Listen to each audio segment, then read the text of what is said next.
Hello, welcome to part 9th of this 30 days React challenge, and now let's focus on solving the ninth problem. Let's go to that.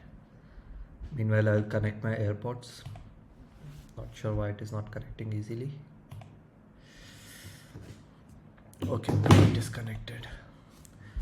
Okay, simple timer. In this lab, you'll create a simple React application that implements a timer. Okay, the app will start counting from 0 and increment upwards, stopping at a user defined number of seconds. Okay, I think sort of type like a stopwatch. This lab will test your skills in React state management, which we know, event handling, which we know, and basic Tailwind CSS, which we'll see what they are doing. We know, at least I know this, but it's not that hard, and I think it's not that important in learning React right now. Timer input fields. Let's start working on this. Create an input field where users can enter the number of seconds. Okay, let's do that. Input slash ID is seconds input, then type equals to number. I'll also add placeholder. I cannot add a comma. I'll add placeholder equals to seconds. Okay, and this is something that I'm doing beforehand. I already know that whenever we are using input field, we normally use a user state, right? Because how else we will know that the value has changed, right? So for that, what I'll do is const, I'll name it as seconds, set seconds, use state null, and we will use this here as a value. And also on change, I'm going through this quickly because we have done this in past a lot of times actually. We'll take the e and set seconds e dot target dot value. Okay, so basically now as soon as this 5 will, I've written 5, so the value of the seconds is 5 now. Okay, let's go to second. Start and stop buttons. Add 2 buttons. Start to the page. Start button with the ID start. This button will start the timer. Okay, stop button with the ID stop. Got it. Ensure that only one of these buttons is enabled at any time, and the start button should be enabled by default. Okay, let's do that. Button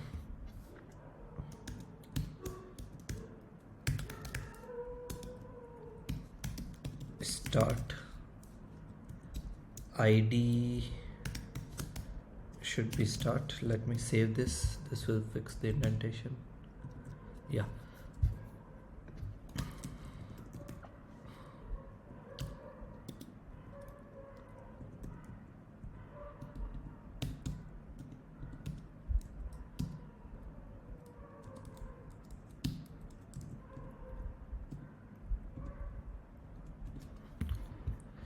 Start ID, and we need something similar for stop.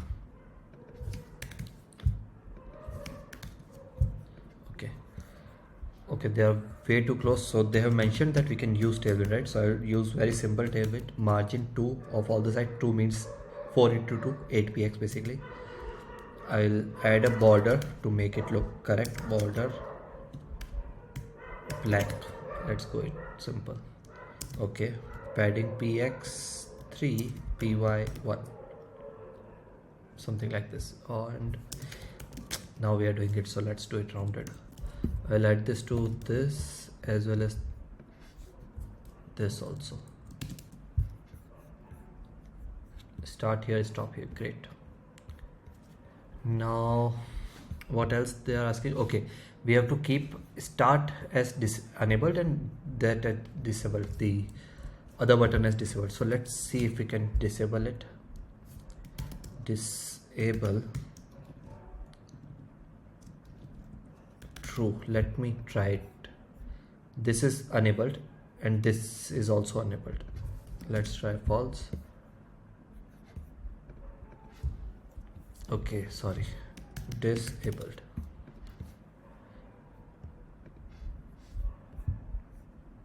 It is still working. So how can I do this?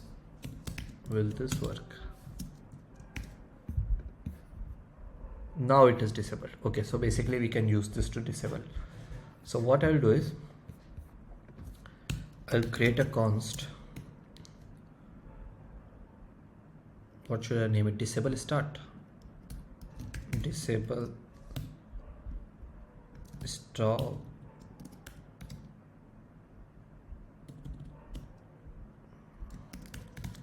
button. We know at any given point one of these will be disabled and other one will be enabled, right? So set disable stop, use state. By default stop button is disabled, that means it is true. So let's use this like this. Let's try it at least. Not negation, stable disable stop, and this should be negation of disable stop. So let's see, this is enabled, this is disabled. Now let's change this to false and see how it goes. This is disabled, this is enabled. So I think this is good, this is working. What else do we have to do? Timer display, include a div element with the ID timer, okay, to display the current timer count. That means we will have to use a state for timer also. The timer should initially start with 0. Let's start this. Div / div, let me add flags items center. Not sure if this will be centered. No, it's not. No worries. Justify center. Yeah.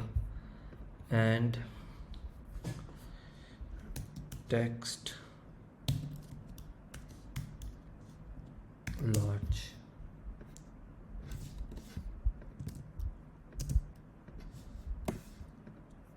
Okay, and margin of 2. And instead of 0 we'll use a timer variable which we'll have to set up. So let's go to our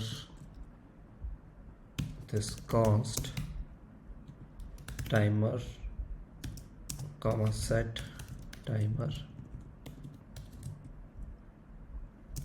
equals to use state time, no, not timer, default value is 0 actually. So this is working now. And do we have to set an ID? Timer.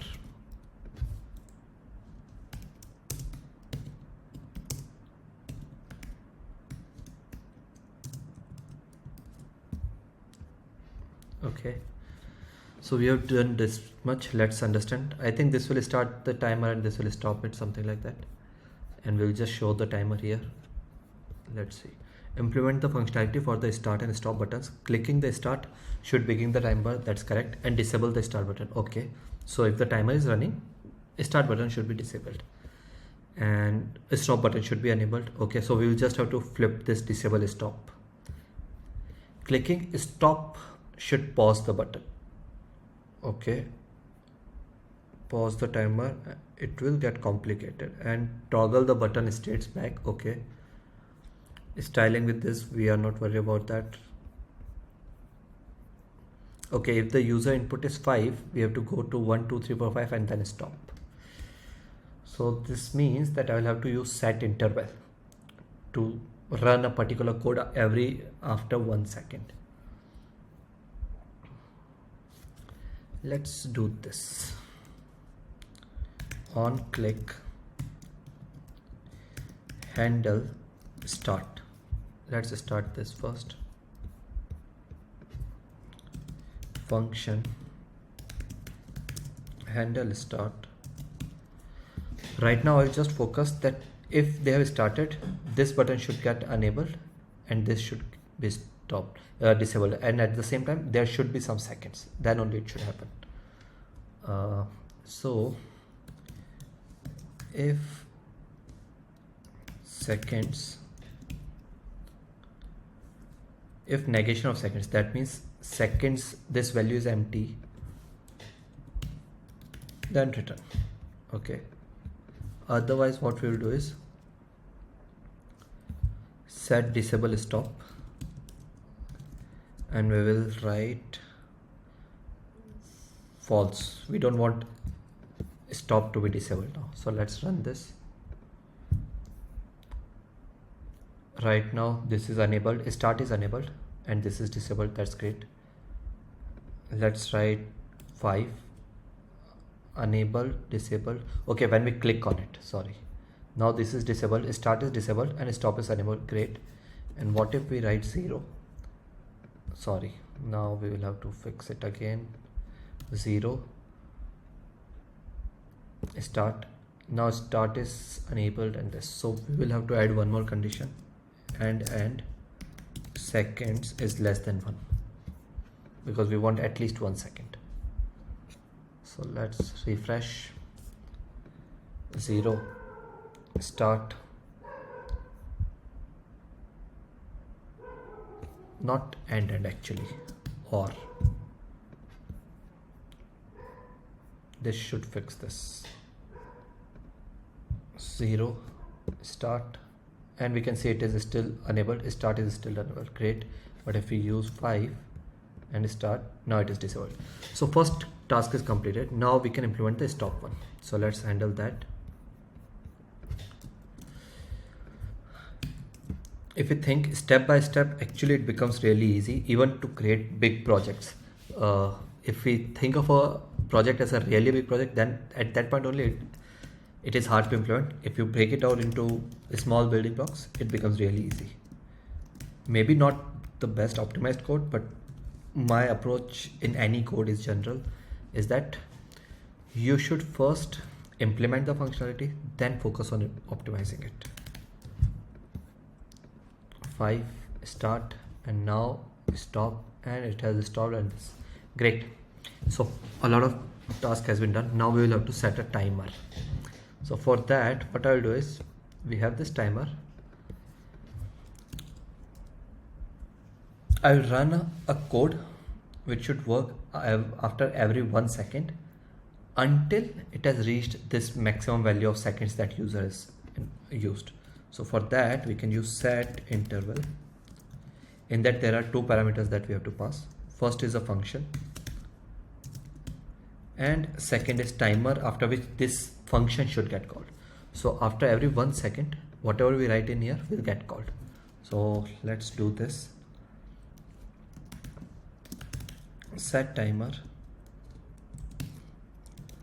const old timer is equals to, we'll have to parse it actually, parse int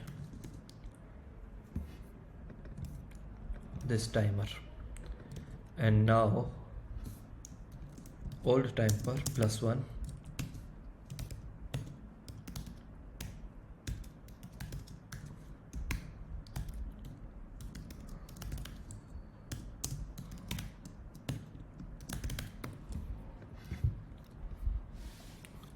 let's run this.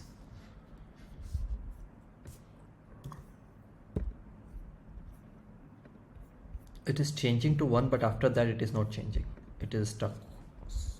Why?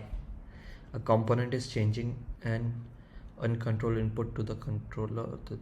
This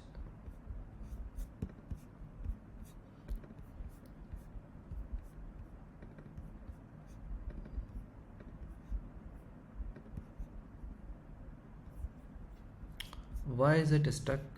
Timer is working, but it is not updating. What if I write 5? Actually, if it is going to 1, that means this code is working, but after that it is not working. So maybe it is asynchronous.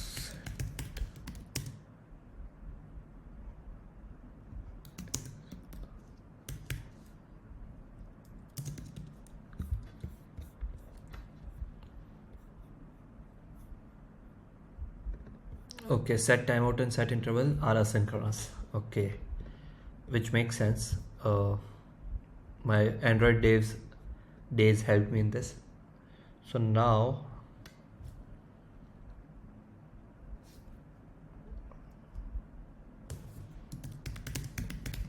I think latest value of use state inside a set interval or a sync code. I think we can keep getting the latest value. I think there is one way.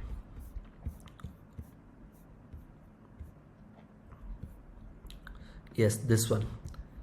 So normally we use set, in our case we are using set timer, they've used something called a set time, and we directly set the value. But here they are doing it in a different way. They are fetching the latest value and then passing it along. Let's try this.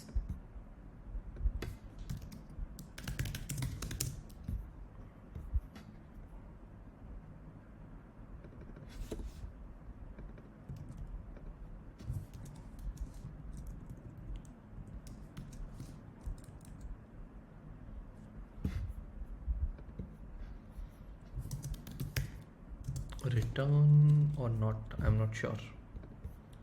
Let's run this. Something is wrong. Did you mean class name? Okay, I think I've used class everywhere. Class name, sorry. In React we have class name because class is already a reserved keyword in React. We can use classes to create class component basically, or anything in general. Start. Great, this is working. Let's see, now we will have to stop it somewhere, right? So for that, okay, let me clear this concept first actually. So set interval is an asynchronous function. Now because of that, what is happening is that we are trying to set the timer, but it is not getting reflected immediately. Remember, it is updating, but it is not getting reflected correctly. And because of that, the future values are not getting updated. Okay, so to fix that,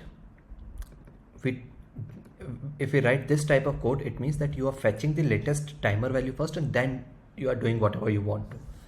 So we followed this approach. Now let's convert this into a function, and if we are converting this into a function, you will have to write return. Okay, but we cannot do that because now we have to add a logic that if this old timer is less than the seconds that user has input, in that case we have to do this actually. Okay, otherwise else I'll just return the old timer. Okay, but we will have to stop this set interval also, right? I'll handle that later. Let's focus on this first. And that is actually easy. We can just get the ID and stop it. 1 2 3 4 5. After 5 it has stopped. Great, but the timer is still running. I know that because we have never stopped it. So what we can do is get const, no, not const, maybe outside this, const interval ID,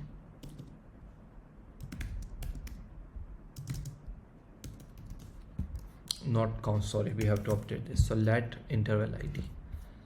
Now what we can do is we can get this interval ID equals to this, and we can log this here, console.log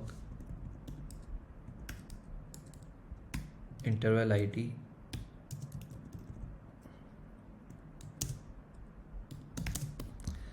and when we want to exit this, basically stop the timer, what we'll do is we'll call the handle stop, and in that I'll use this interval ID.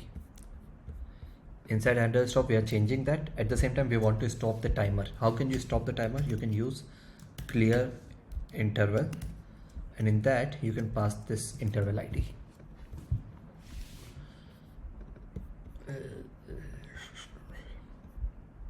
Is this correct?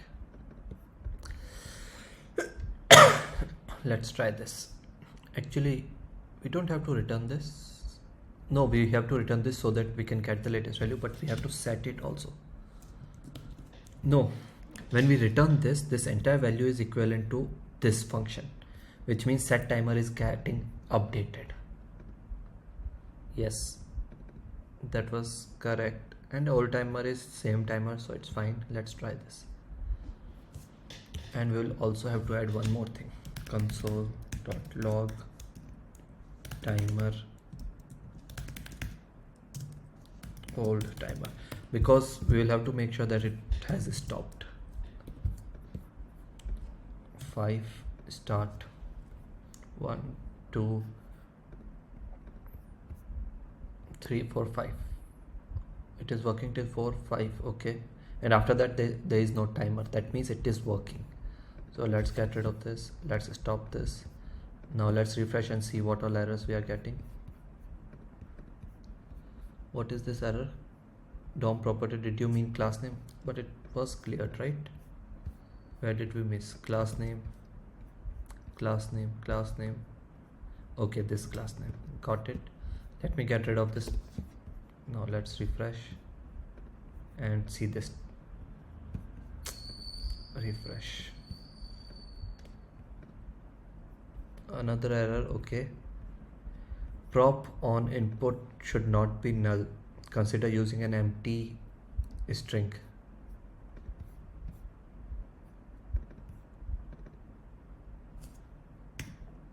Let's use empty string here. Basically in this they are mentioning that the prop, which is property, should not be null. Let's clear this, refresh, and now all the errors are gone. So let's run the test case directly.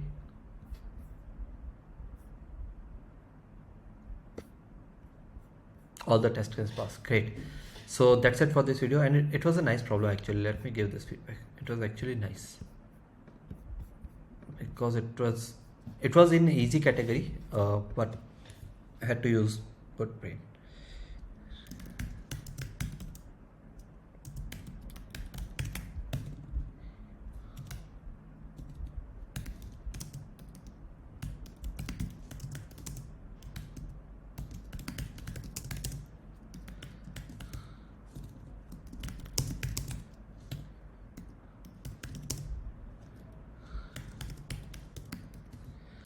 That's it for this video. Do share your feedback on YouTube comments, and share it with your friends, and do subscribe. Yeah, if you are watching this video, definitely subscribe, because I'll be creating Rails content more. And yeah, that's it. Thank you. Bye bye.